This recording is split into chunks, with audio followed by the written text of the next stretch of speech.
को लेकर मैं आपके सामने बात रखना चाहता हूँ कि पहले की सरकार जो राष्ट्रीय वृद्धि दर होती थी उससे आधे रास्ते में भी उस समय वृद्धि दर नहीं रही। बाद में जाना, अब बातचीत बंद कर रही है और कुछ वर्ष ऐसे भी बीते जो माइनस में है हमारी। और उस वक्त जो है वृद्धि दर देखना होती थी तो पूरे प्रदेशों की सूची में नीचे से ही देखना पड़ता था। मध्य प्रदेश नीचे के 2-3 नामों में जरूर मिलता था। अब स्थिति पूरी तरह से उलट गई है। अब आपको अगर वृद्धि दर मध्य प्रदेश की देखना है तो नीचे से देखने की गलती मत करना, ऊपर से ही देखना। इसलिए कह रहा हूं कि 2012-13 में मध्य प्रदेश सारे प्रदेशों में नंबर 1 पर है, 10% से अधिक वृद्धि दर के साथ। 2011-12 में मध्य प्रदेश दूसरे नंबर पर है,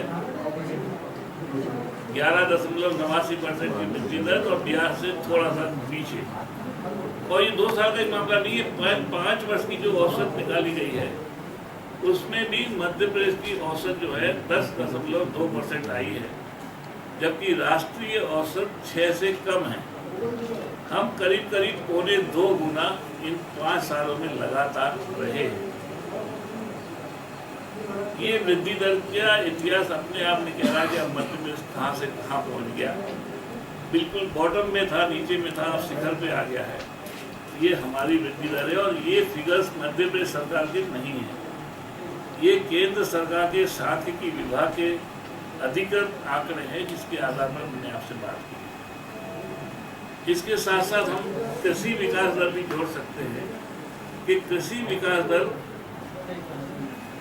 हमारी 19% रही 2011-12 में, और इस 19% के ऊपर 12-13 में 33% रही।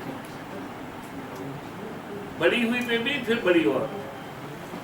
जबकि केंद्र सरकार जब अपना रिपोर्ट कार्ड मनमोहन सिंह जी पेश कर रहे थे तो आपने भी टीवी में देखा होगा, सबसे ज़्यादा इस बात पर जोर दे रहे थे कि केंद्र की आपकी कांग्रेस की सरकार ने कृषि विकास दर 3.7% हासिल किया है। इसको अचीवमेंट में मान रहे थे और 19 सालों में मध्य प्रदेश की विकास दर कृषि की 19% थी, जो उस 3.7 में शामिल थी। अब आप सोच लें कि अगर 19% में निकाल दो तो केंद्र की विकास दर कृषि की कितनी रह जाएगी, अंदाज लगा सकते। इसके अलावा जो आर्थिक विकास के जो पहलू हैं और किसी प्रदेश की आर्थिक स्थिति नापने के जो पहलू हैं उसके बारे में 5-7 बातें मैं बताऊंगा। पहले बजट हमारा 20,000 करोड़ का वर्ष 2013-14 का हमारा बजट 1,02,000 करोड़ का है, 5 गुना। पहले योजना व्यय 6,000 करोड़ से कम हुआ करता था। 13-14 में हमारा वो योजना व्यय जो है 35,500 करोड़ रुपया है, 6 गुना। पहले सबसे बड़े टैक्स कलेक्शन कमर्शियल टैक्स होता था, उसका संग्रहण 3,900 करोड़ था। बगैर नया टैक्स लगाए और काफ़ी टैक्सों में रियायत देने के बाद हमारा 2013-14 का जो बजट है वो 20,500 करोड़ का है, ये भी 5 गुने से ऊपर। 2003-4 में जब कांग्रेस की सरकार हुआ, 2-3 में कांग्रेस की सरकार थी, 365 दिनों में से 175 दिन ओवरड्राफ्ट में बीते थे। हमारे कार्यकाल में एक दिन भी ओवरड्राफ्ट नहीं है। पहले हम कर्मचारियों को तनख्वाह और पेंशन पर 5,800 करोड़ रुपए का भुगतान करते थे 2002-3 में। अब वो जाकर और 2013-14 में हमारा बजट है 29,500 करोड़ रुपए का।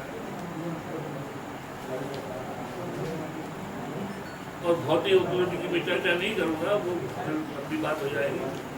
सड़कें, सिंचाई, बिजली, सड़क, पानी, ये 3 बातें जो मानी जाती थी उसमें हम बहुत आगे हैं। जन कल्याणकारी कार्यों में जो किसी प्रदेश में नहीं है वो हमारे प्रदेश में है। हम इसके आगे जो बात कहना चाहते हैं वो ये है कि जो कुछ हमने वायदे किए हमने पूरे किए हैं, लेकिन हमने बहुत से प्रमुख ऐसे काम किए जिसका हमने वायदा नहीं किया था। उदाहरण के लिए हमने वायदा नहीं किया था कि हम 24 घंटा गाँव में बिजली देंगे, हम दे रहे हैं।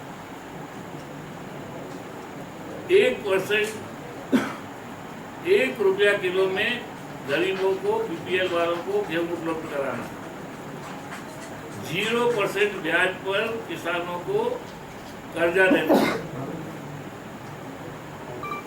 युवकों को 25 लाख रुपए के लोन तक की बैंक गारंटी उपलब्ध कराना,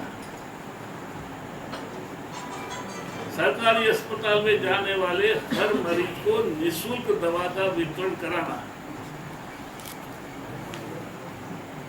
गांव के गरीब वृद्धजन जो तीर्थ यात्रा करना चाहते हैं उनको निःशुल्क तीर्थ यात्रा कराना, 50,000 लोग हर साल उनकी तीर्थ यात्रा।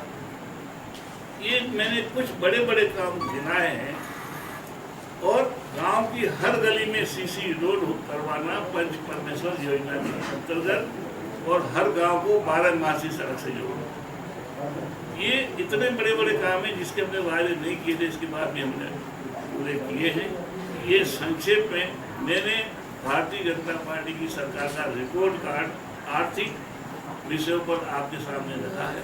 अब इसके संबंध में आपको कोई प्रश्न? आपने भामाशाह के विषय में तो बताया ही नहीं, जिसके लिए आप